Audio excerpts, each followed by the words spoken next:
দৈনিক প্রথম আলো এবং ডেইলি স্টার কার্যালয়ে হামলার ঘটনায় সরাসরি জড়িত 17 জনকে গ্রেপ্তার করেছে পুলিশ। সিসি ফুটেজ দেখে এদের শনাক্ত করা হয়েছে বলে জানিয়েছেন ডিএমপি অতিরিক্ত কমিশনার এস.এন. মোহাম্মদ নজরুল ইসলাম। দুপুরে ডিএমপির মিডিয়া সেন্টারে সংবাদ সম্মেলনে হামলার ঘটনায় বেশ কিছু আলামত জব্দের কথাও জানান নজরুল ইসলাম। ভিডিও ফুটেজ দেখে এ পর্যন্ত মোট 31 জনকে শনাক্ত করা হয়েছে বলেও জানান তিনি।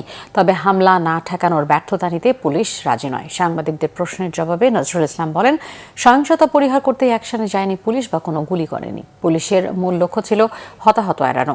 নগরবাসীকে নিরাপত্তা দিতে ডিএমপি সক্ষম বলেও দাবি করেন তিনি।